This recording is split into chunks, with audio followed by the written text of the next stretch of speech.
Enitity, the beta corruption. The beta corruption was a test AI in the early snapshots of Minecraft, before it was fully coded properly. Enitity, the beta corruption, BC for short, is a passive-aggressive entity that watches the player from a distance in some newer updates from the old generated mountains, or from the entrances of small caves, and very rarely watching from behind a tree or in a small crevice of a cave. Beta corruption is very similar to that of Herobrine, but BC interferes in a way that would make the player lose their Minecraft world for good, and not just by corrupting the save file. One way to recognize the entity is through a stone carving on the walls of the caves of a basic Minecraft Steve's face, with coal blocks scattered around walls where the face appears. How the beta corruption is described is that he is a Steve-like entity, but glitched out and broken, with black, drooping eyes, and strange code-like scars running down its body. Once a player loads into a world, BC will begin following the player, but disappear if the player gets too close or notices them, similarly to a ghost.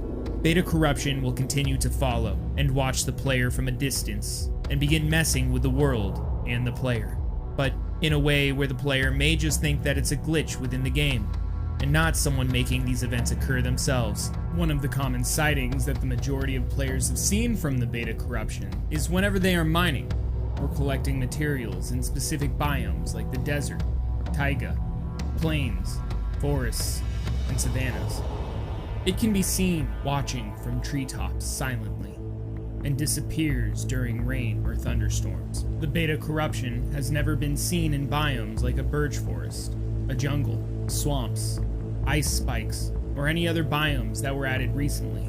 Things in the world may start to change as time goes on. Chunks in the world might break, with large pits leading to bedrock.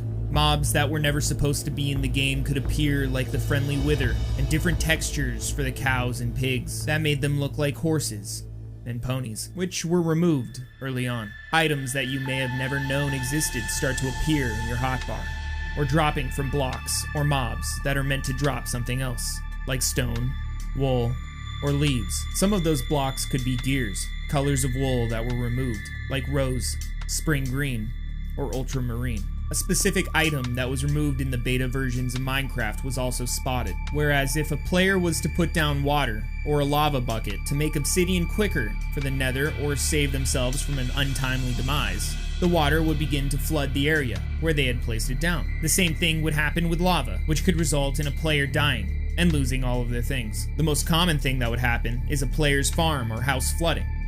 The lava would eventually burn down anything that was flammable, and it was much more difficult to stop than water, since the water could be stopped with a few sponges. Some changes could also be found with friendly mobs, like with what they drop.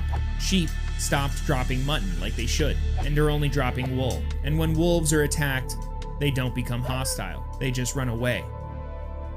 Something similar happens with the hostile mobs as well. During the night, you will notice that not many hostile creatures will spawn. If you manage to find one, it will just run away. If you ran into a creeper, it would run away immediately, as if there was a cat by your side. That may seem like the end of the weird glitches, but this continues to the biomes as well. Biomes that are normally supposed to be hot like a desert will be covered in a field of snow and ice that resembles a snowy biome, and vice versa for snowy biomes that would replace the normal ice in the ponds with lava. A small detail in the plains was that some of the old flowers that were once removed returned for some reason. Two of the specific flowers that were removed were the rose and the cyan flower, being replaced with the poppy, and the cyan flower was just removed altogether. There were some mentions from players who would explore regularly across their world, trying to find new items, biomes, materials, etc. But something unnatural they had found was a biome that was removed a long time ago.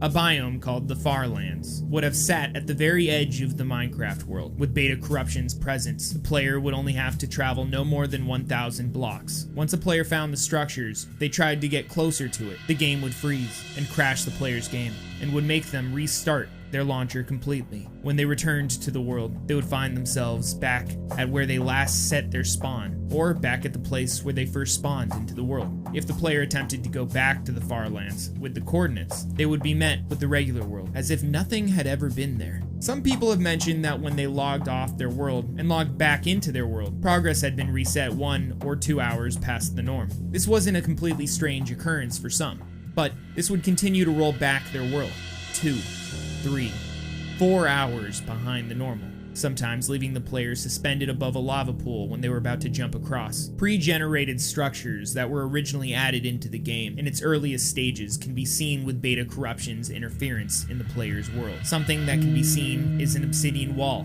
that had been added in the Minecraft in-dev version that was later removed, along with other structures like a brick pyramid, an in-dev house, and old villages that have now been updated in later versions. Similarly to the Farlands, if a player tried to interact with any of the structures, they would end up crashing almost instantly and return to their spawn point. The same would apply to the structures. The coordinates would just lead to a regular village, or a pre-generated structure that was commonly seen in the newest versions. Beta corruption also isn't an entity that just sits by and waits for the game to kill the player. Beta corruption can also make attempts to kill the player and reset their world's progress. A rare occurrence can be when a player decides to skip the night like usual, but when they wake up in the morning, they will be greeted with a death message that says they've died to an intentional game design, with no other explanation whatsoever. Just like the game designers intended, beta corruption was supposed to be locked inside the game's code forever, and that is what beta corruption will try to do to a player that tries to approach it. If a player tries to make contact with the beta corruption, it won't attack the player. It will just look at the player for a moment, then immediately disappear. Along with its disappearance, the player will just be sent back to their spawn point without any of their previous items. It will seem like the player died, but there was no death message. There is one rule that you always have to follow when encountering beta corruption. Never approach him, for if you do, things will never be the same again. The world will begin to fall apart without any due reason. Chunks will just disappear, leaving a drop down to the void. Everything will start being erased, and once it reaches the player, the beta corruption will appear one more time. Then, the world will corrupt, leaving the player behind with nothing but questions and worries about what they have just experienced. Some say beta corruption is a myth, a legend. Some say they've seen them. What do you think? Have you encountered beta corruption, or is he just legend? Let me know down in the comments below, and I'll see you next time.